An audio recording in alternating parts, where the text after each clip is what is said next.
guys get to share, okay? All right, so first order of business, guys, we have got to talk about Screen Vote. Yeah! Who is here for the screening? Wonderful. How did that come into your guys' life? Please tell me everything.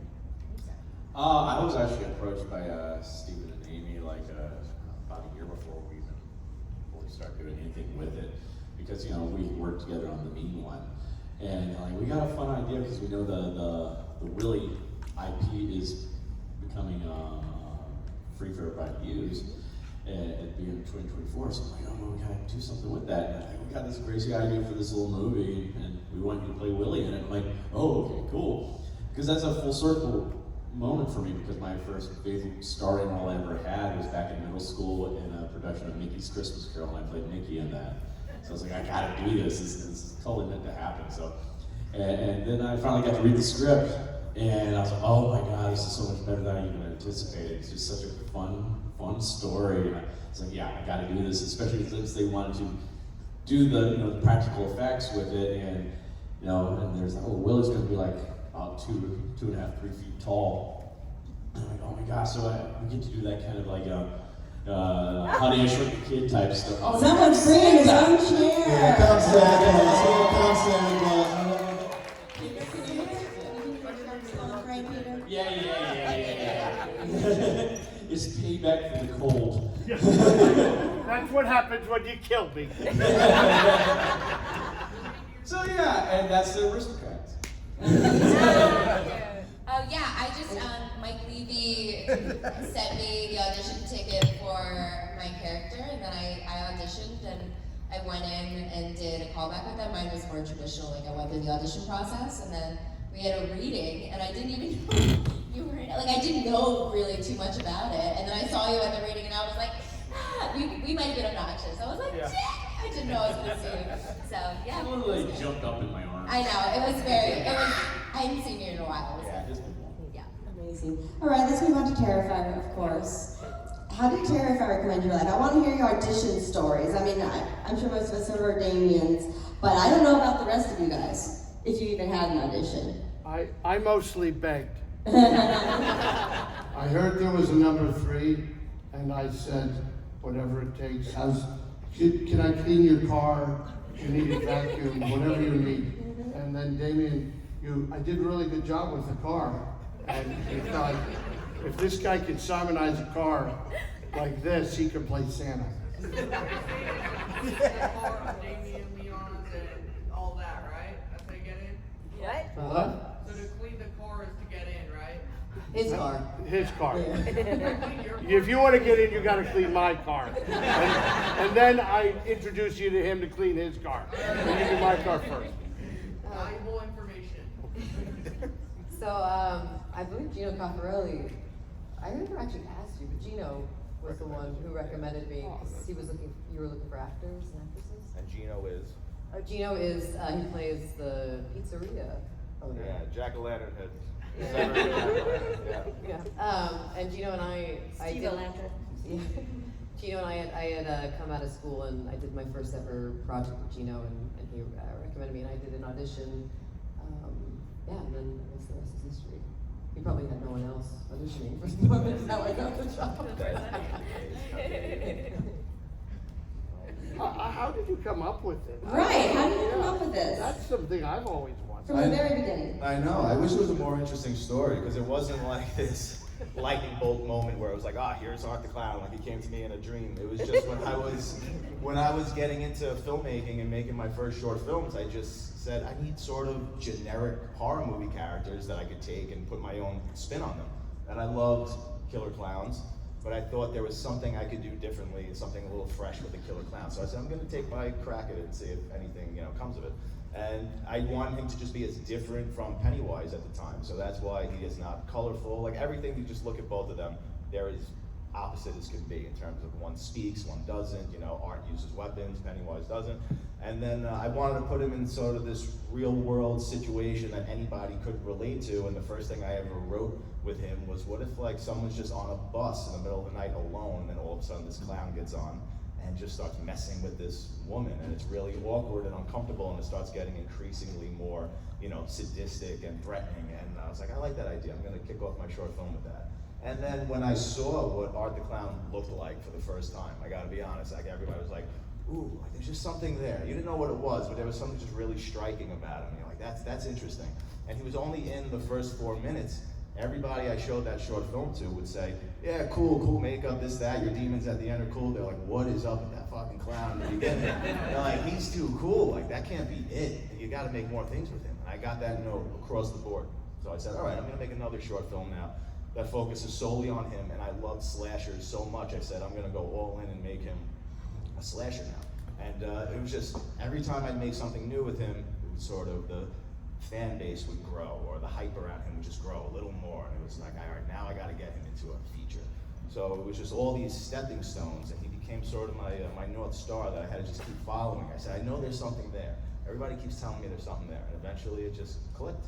But it seems like this overnight success, kind of, right? Because once part 2 came out, it was this sort of indie sensation, but I mean, this is a long time in the making. This was 2005 when I made the first short film.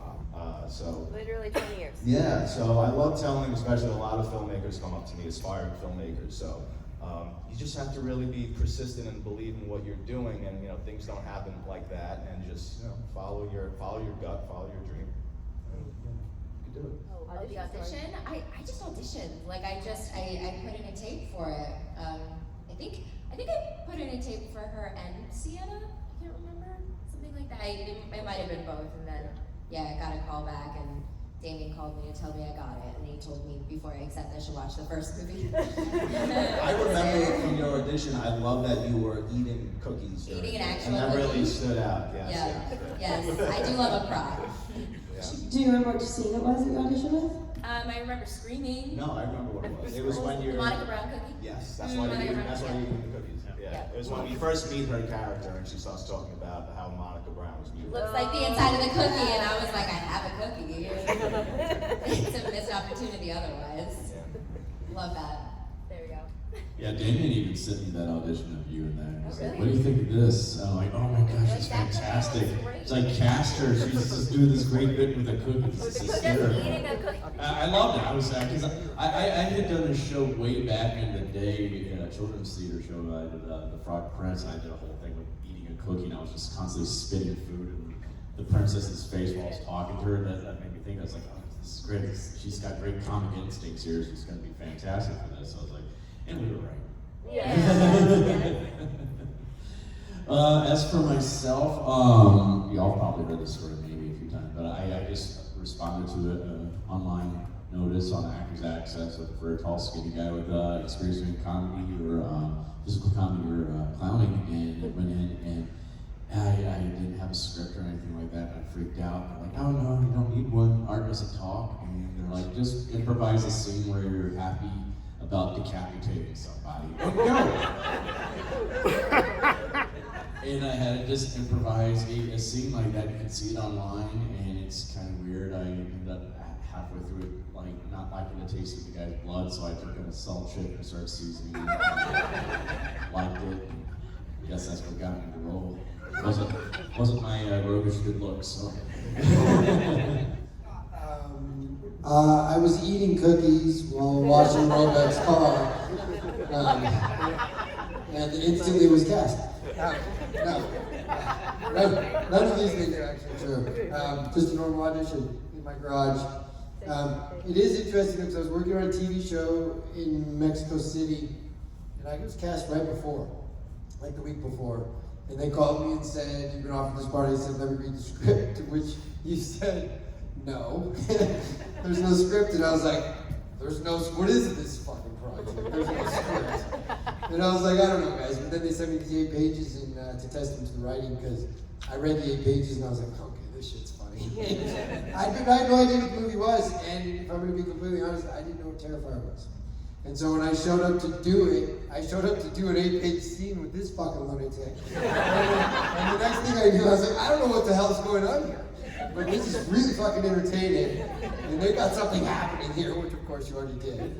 But yeah, my story literally was just a traditional audition. I filmed in my garage in Los Angeles. and pretend I'm in New York. But no. I can only imagine what year was going through your mind there when I first came in with that pack. I'm like, oh my God, what did I get myself into? No, because I started doing research on YouTube, and holy fuck, is that a rabbit hole. And I was watching, by the time I showed up, I was watching like hour-long videos about, like, we saw a piece of skin on art, and like there was these wild theories about why they did it on purpose. And like all this shit, and I was like, what's going on with this thing? And the correlations between you and God, and also you and Satan. And I was like, which is it? I'm so confused. It's the flying spaghetti monster. He's a pastafarian. That's right. That's right. Okay, audience questions. Raise those hands. Who's Maurice Jackson? Me, biatch. Do you really not know who Maurice Jackson is? No, I don't. Oh. Yeah, so Maurice Jackson is the workers that go to the abandoned building where she wakes up and kills them. That's the guy that she kills in the bed. The one that she kills in the bed. If you look at the license, has the actor's picture on it. Like, you can ask He asked me earlier, and I said that's who it was, and he goes, I think it's the dude from part 2, and I was like, oh shit. What do we know?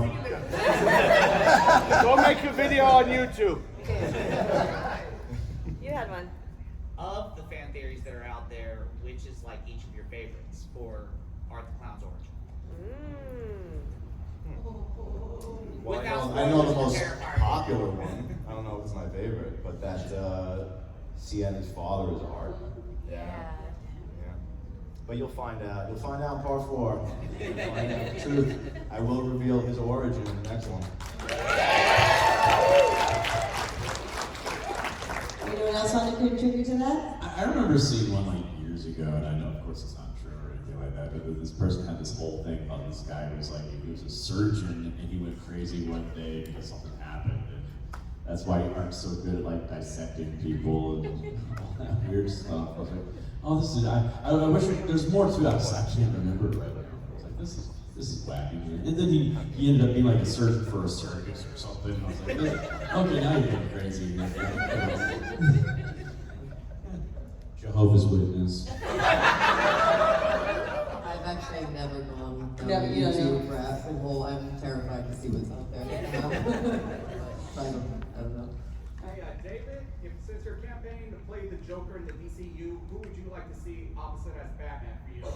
Well. Sit down, Gordon.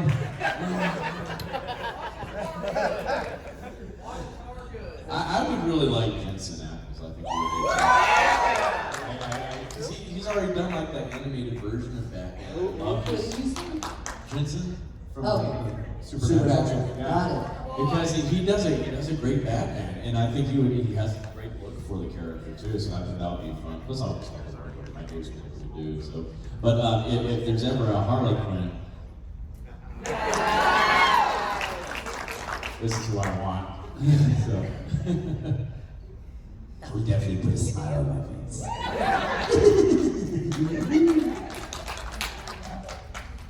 So Jonathan's dad in part 3 was very ambiguous. I knew this was coming. Not dead. Wait, I'm sorry. Continue. Right.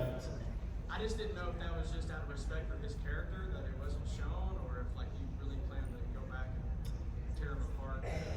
Well, Hindsight. I will say now, because I didn't expect it to be as polarizing and controversial as it is. So I'd rather not say anything about it ever again. No,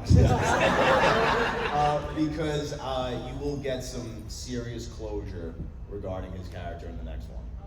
Yeah. Oh, God. So this would be for Damien.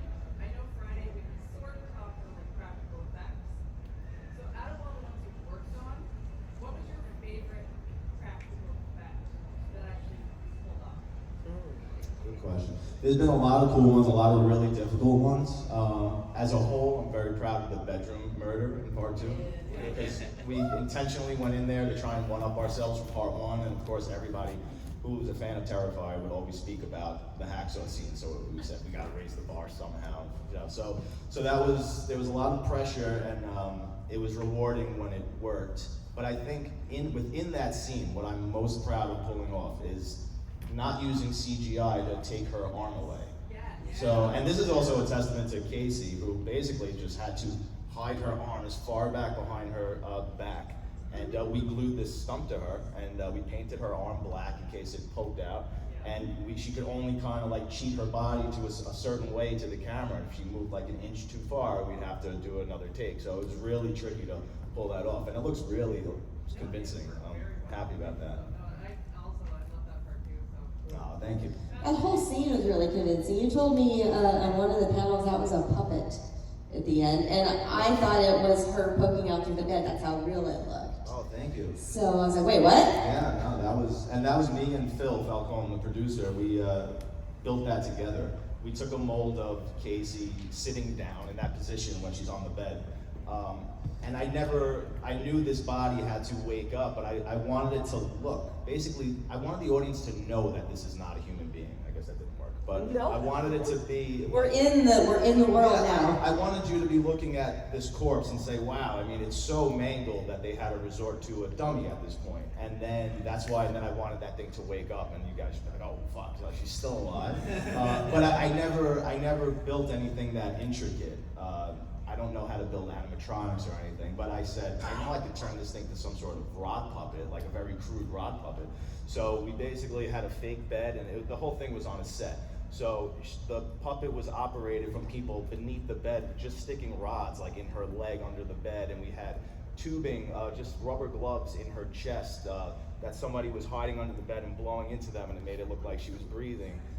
And then someone behind the wall sticking a rod in the head, and they could just kind of like lift the head up and make it wake up. So we just cued that all on action, and she kind of just like comes to life, and it was cool. I mean, it worked. It's one of my favorite shots, one of the most shocking things. So. Are you ready to talk about the balloon animal incident? The balloon animal incident. That's a Dave thing. Is that what you're referring to? And Terrifier 2 with the man's penis? I thought it would be funny. to slightly blow up the just the tip. What? And make it into balloon animal. So yeah, nobody knows when the dude. Well, I'm not forgetting the character's name. Jeff. Sorry. When he gets castrated in part 2. You know, typically everything with Terrifier obviously is excess. It's more. It's like, all right, what could we do next? And then, you know, even if it's not in the script, actors and whatnot, they'll throw ideas. What if we do this? What if we do that? And Dave had an interesting idea of what he could do with that his member once it was off. And I said, I think we're going a little too far. I think you're going a little too far for me. And don't put that anywhere near your mouth. Little man in the front, I forgot your name. You have one. What is the hardest visual effect to do in all of the Terrifiers? Like, what was the hardest thing? Hardest visual effect to accomplish in all the Terrifiers. Very good question. They're all pretty friggin' difficult, not gonna lie. I guess, I mean, at the time, it was really hard for us to pull off the hacksaw scene in the first movie. Because I'd never done anything like that. I've never built a whole fake body before. It was even really difficult to figure out how to get Catherine to hang upside down. I mean, there's no trickery. I mean, she's really just hanging up there by her ankles. So it was just building that sort of a kind of makeshift swim set almost. Just figuring out how to build that. And my buddy George was the DP, actually built that. And we had to figure out how to make it strong enough, safe enough, and everything. So that was a scary thing to pull off, make sure everybody was safe, and it came out good. So I'm happy about that. For the rest of you guys, what was the most challenging part about filming your death scenes? Sam's in therapy over Terrifier. No, the death scene was my favorite fucking part of Terrifier. Now I actually, with my death scene, I only had to do this weird, like, oh man. Because I wasn't there for most of my death scene. You basically filmed with a dummy. But there was one moment where I think you just wanted to torture me, where it was like completely, it was always quiet because we were calling action, but Damien wanted me to like basically do all these weird jerky moments while I was screaming, and it was probably really atrocious to watch. But I actually cheered when I died because everything before that was extremely grueling with the prosthetics. But the death scene was pretty straightforward for me, and then I guess you really were just working with the dummy. I was working with a dummy before we even got to the dummy. No, can we give it up for her though, seriously? I love her so much. She's so dedicated, and she really pushed herself into an area that none of us expected, or she really had to go out of her comfort zone and be very vulnerable in this part. And which part? The whole not only mentally, but I mean, it is really, really difficult to act in that makeup. That makeup, it does nothing positive for an actor, really. It's just so, she can only see through one tiny pinhole in that eyeball. A pinhole, literally. So, I mean, I'm able to pop the eye in and out of the prosthetic, so she can kind of see where she is, but when it's rolling, I mean, we gotta basically blind her, and she has to kind of remember where she is and where her marks are. And plus her dentures lock into her mouth and push her lip all the way up, and then the mask gets glued into that. So she can't speak properly. It's really hard to enunciate with those teeth and with her lips. So, I mean, it was not fun for her by any means, and she just did such an incredible job bringing that character to life. Thank you, Samantha. She was on the makeup for like 8 hours a day too. But thank you to Damien, because I mean, it's been like an amazing journey for me, meeting everyone and getting to work with phenomenal artists. But just to be a part of Damien Leone's vision it's like once in a gajillion, and it's been such a wild ride. So it was definitely grueling to say the least, but I also got to work with the best of the best, and you know, it'll always be so special to me. So. Danny, do you want to talk about your death scene, challenges, joys? Yeah, no, I mean, look. I mean, I think it's the best death scene in any Terrifier movie. It's certainly the most elaborate. And I said, the death scene's going to be big when they say, Dan, get out of the shot, and then they wheel in the other version of you. But Christian Tinsley and his team did a great job for Damien on that movie. Probably the hardest thing was keeping a straight face during all of our preemptive death stuff. You just said that you were spitting in the actress's face. So a friend of mine, a very smart guy, cop, he goes, when he spits on you, how do they do that? And I said, what do you mean? He goes, how do they make it look like he's spitting on you? I said, he spits on me. And so now I've got to find that princess frog, and we'll have that there. Oh, I felt so bad for No, there's this great take, because we were doing multiple takes of that too, and he's just getting more and more. I'm so sorry. And then we do this one take, and he's in the middle of the dialogue, and you don't really have to spit in my face this time, Clowny. Blah, blah. He just, in the middle of the dialogue, I almost lost her right there, because we just kept going. But I'm like, but I knew it was like, okay, good. I don't actually have to spit in his face, but how he just integrated it right into everything he was saying.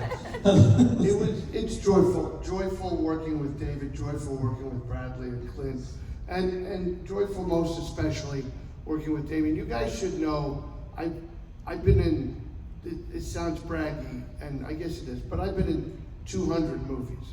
And in 200 movies, thanks, Mom. I would put Damien in the top 5 directors of all the people I've worked with. So, and that's a that's what he brings, that's why you're all sitting here. You have to understand this. It's not because art kills people. It's not because Samantha does something with glass that made me think. But it's because we have a visionary director telling a story that's so grand it takes 4 movies to tell. And so it's an honor for us, I think, to be part of it, but I'm grateful that I got to be part of it here. So. There you go. Thank you, buddy. I watched his scar, so he'd say that. Thanks, buddy. I gotta say though, that the most fun, I think Dave will say the same thing, we ever had in the entire trilogy was shooting that bar scene and just watching these guys play off of each other. I never laughed so hard watching that monitor. It gets to the point I'd forget to say cut, we just forget we're filming, and there was so much improvisation. I mean, these guys brought those characters to life and brought so much comedy. They injected so much humor into that scene that wasn't on the page. So, I mean, that's what you get when you're working with incredible actors, and you gotta just trust them and let them do their thing and know that they're bringing something to the table, you know, that they have these talents that they can bring to elevate your material. And it was so amazing to see that. Even with Clint, you know, I mean, their dynamic between the three of them was so amazing to watch. And then you bring Art into the middle of that, it was just gold. It was really so cool. Thank you. Especially, yeah, and Dave during that too. That was probably, there were like 3 scenes during Terrifier 3 where I pulled Dave aside and I said, man, I'm like, you're really in the zone here. I mean, just keep doing what you're doing. This is so good. This is some of the best stuff you've ever done. I mean, it was just facial expressions he was making in when he was torturing Dan. When he was in the mall with the children. I mean, there were just moments where you feel that there's something magical happening and he's really tapping into the zone. And it's really like a football player who's just like in the zone. And yeah, it's really fun to watch when those things happen and you feel it. So. Absolutely, thank you. I have a question, but also a comment. Just thank you all for being here this weekend. You've been, it's our first days of the con, me and my partner and I, and you've all been just so humble and just stellar, and thanks for that. Thank you. Thanks, Mo. My question, I guess, Damien, you can't really answer because you're the mastermind that's going to write the script, but what is something that all of you want to see happen in Terrifier 4? I would never give an answer to that because it will never touch what Damien's gonna do with his imagination. I don't really, I'm a fan now, so I'm ready to sit front row seat of part 4 and see him work his magic. But obviously, you know, I love all the characters, but to see David and Lauren go head to head, I think that's gonna be the most exciting. Like, I always say, and you guys have probably heard me say it at the table, but like how they ended with the chainsaw scene, and that wasn't the end of the franchise, that was just the end of part 3. I'm like, where the fuck is it gonna go? Good luck, Phil Falcone, the producer, to producing that final scene, but I'm really excited to see their final showdown. I just echo that, yeah. Let's see. I'm gonna buy a ticket. Yeah, I feel like if they have to go into hell, I just want selfishly Brooke to be like smoking a cig, like she's definitely in hell, and be like, "What the fuck are you guys doing here?" Like that's what I want. Wait, I didn't know we could put ourselves in it. You'd be on my lap. Yeah, you want to be in it. Yeah. See you there. You'd be on my lap. I thought I was a nice guy. Do you have something to contribute to that, Bradley? What would you like to see? I'm a little pissed I off know you're because new. my pitch was my twin brother, but this is smarter. I was going to do a haircut for you. I mean, I'm not Roebuck. I haven't got 200 movies, but I've worked quite a bit, and 25 years in this business. And when somebody was asking me about this particular movie, and one of the things that's interesting and that you all should know, just in terms of the appreciation of it, a lot of times you show up and somebody is a genius with the makeup and the special effects, and you're like, that's wonderful, but the movie still doesn't work for a million other reasons. One of those reasons being the script doesn't work. Another one being the direction doesn't work. So what you guys have sitting in front of you is somebody that knows how to do all of those things. Yeah. And that's why this is what it is. And listen, dude, I write and make movies myself, and it's like, you really know what you're doing, which is cool. And also allows us to sit in a room and fuck around for a couple days, knowing that we're in good hands, that you're gonna take care of it. And we got this guy over here doing this mime shit that's brilliant. You know? And so you know you're part of something that's gonna work, so you're willing to, jump off a little bit of a cliff and go, he's not gonna use it if it doesn't work anyway. Whereas sometimes if you do, you're like, oh God, if I do this, he's gonna put it in, I'm gonna look like an asshole. Yeah. True. We're not worried about that. So it's just a really fun place to play. And I think that's why you all enjoy it, because you you guys recognize that we are playing. We're having a good time. Thank you, buddy. Yeah, so I guess more of that for 4, okay? Well, can I ask, what would you like to see in part 4?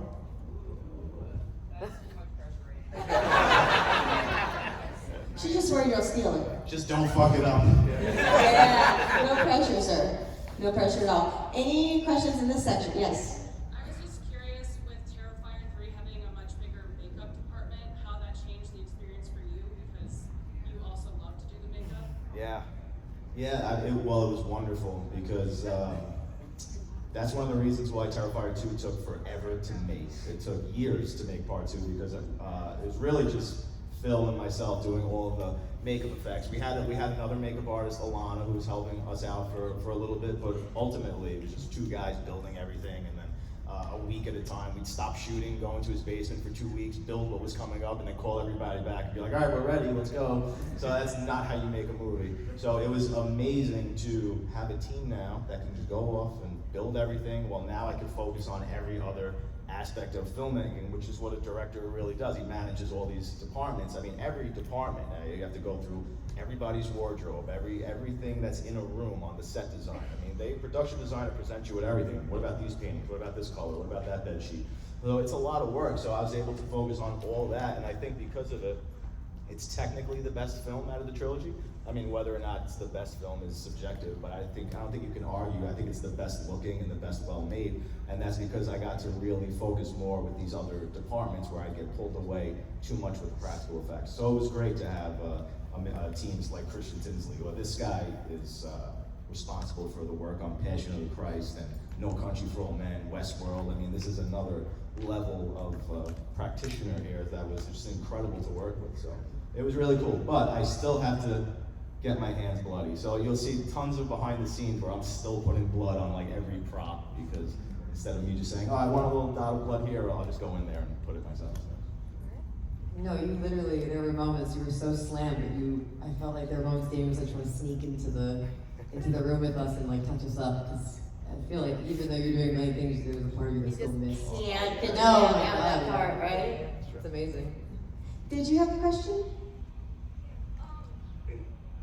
What kill would you like him to like do in the next movie?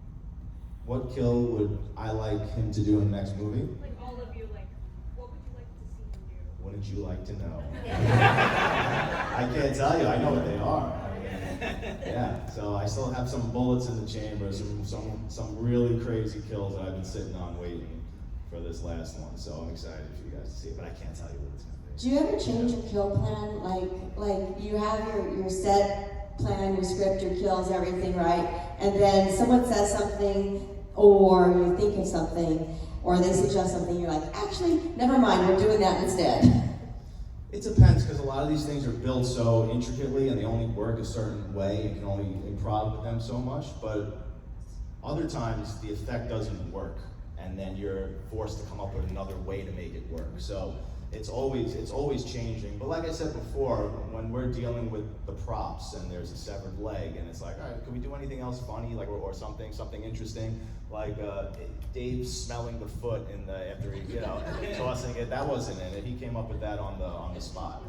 So it's like always trying to figure out new things to do while we're messing with these body parts if it's possible. Well, with every aspect of it, you always want it to be better. Like nothing is really too sacred. Open, everybody's open to give their input or give some thought if it could be better, right? And all the way into the edit of the movie, you could change the whole movie in the editing room. So until it's like ripped out of your hands and it's up on the screen, I'll keep changing it to make it better if I possibly can. Thank you. Okay, one final question to wrap us up, and I would love to know for all of you guys, what is the most rewarding part about being a part of the Terrifan? Start with Danny. You guys. Thank you for the support. I'm going to say the same thing. It's a blessing. Yeah, it really is. It's I've said this a million times, but I've come into horror through the Terrifier franchise, and obviously working with Damien has been, like I said earlier, one of the best experiences of my life as an artist and becoming my friend. And the biggest waste of a beautiful face in the history of cinema. Which I used to think he hated me because he just keeps continuously torturing me more and more, but I realize that's his love language. But no, it really is. I really love meeting everyone and hearing why you love Terrifier and what it means to you, and it really has made me love like what I do even more, and made it that much more fulfilling, but also love the genre and really appreciate like what we've been doing all these years. So thank you all for being so awesome. It's been such a pleasure. I really can't say it much better than that. You guys, the stories we hear where you realize, for the horror fans anyway, for the real hardcore fans, it sort of transcends being a movie, and it hits you guys on such a personal level, and when it's on a positive level like that, it's the most rewarding feeling, and it reminds me why I do this and why I fell in love with it as a child without really realizing why it was so powerful. And that's just one of the most beautiful things, and just the relationships that I've formed, and now the beautiful friendships that I have and will, continue to have for the rest of my life is really the most amazing thing. So, but you guys are so amazing, seriously.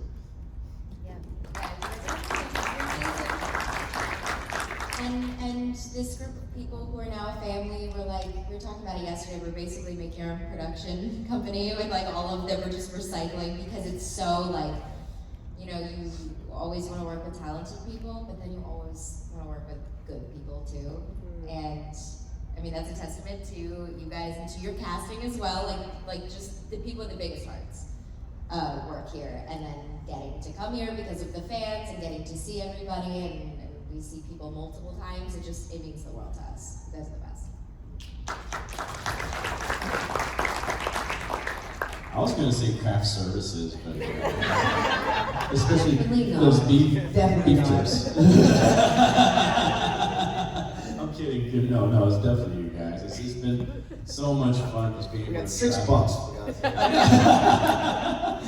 But it's been fun just traveling all over this nation, and actually this planet too recently, just go see the fans everywhere we've been going. We got to go to Europe this past year as well, doing some press out there, and it was so cool to see how this character, this franchise has reached people all over the world. I hear from fans from all over the world how much they love this character, and I think part of it is because he is a silent character, so he translates very well internationally in that regard, and I think that's pretty cool. It's something I've never seen happen in quite some time with a character like this in a franchise, and especially because it's purely organic too. It wasn't mass produced by a big Hollywood engine. It's been the fans that made it all happen. It's you guys going out there and talking about this little film, and it just keeps going and going and going. I mean, they just mentioned Damien last night at the Indie Film Awards, and he dropped in, though they didn't nominate us for anything. But he's helped, revolutionize this industry in a lot of ways as well. And I think we're going to start seeing a lot more fun horror films coming out because of this, because you guys have allowed us to do what we're doing, and it's encouraging other filmmakers to go out there and start having fun with horror again. And I think you can already see that in some of the films that have already come out this year, like Companion and Hard Eyes and Monkey. I mean, they're fun films, and I think that trend's going to keep going. It's all because of you guys, so give yourselves a round of applause for that.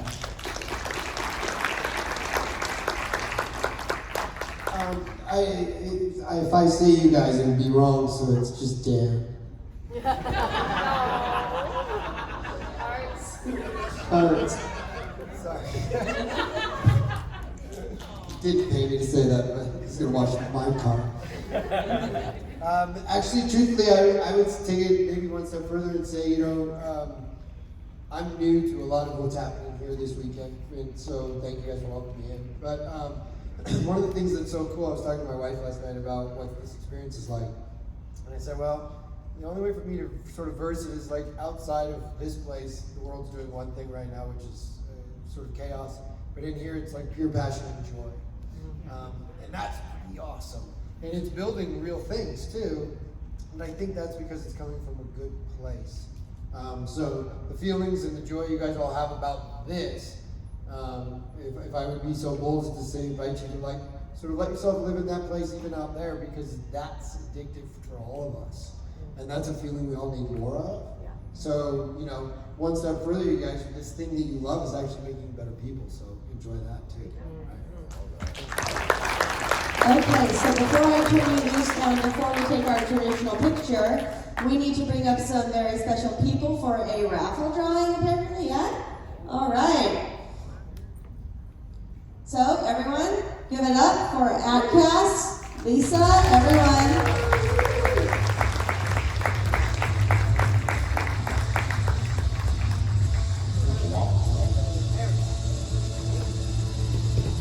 Come on over, guys. Come on to the center here. All right. Who gets the mic first? So, we wanted to do a little something to help out Lisa and her son, Dominic, to get him some, to help him get his dental surgery that he's trying to get. So we decided to put up this, it's a limited, sold out Christmas sweater that a lot of people were really wanting. So a lot of really great members decided to did a raffle, and they put some money in and some tickets, and we're gonna draw one.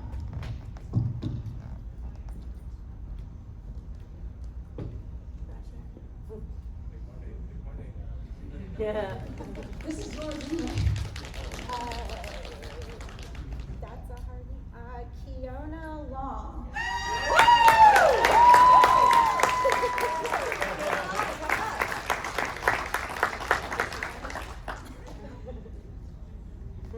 Take care of my sweater.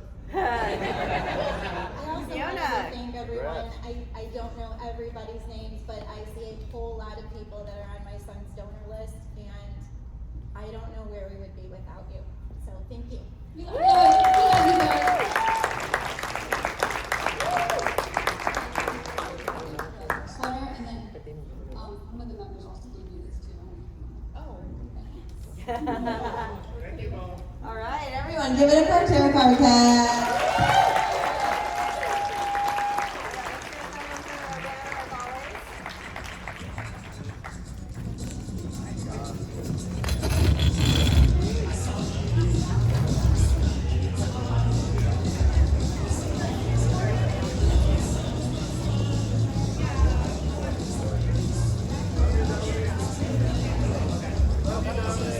Go with Mom, we're gonna try to do some social media.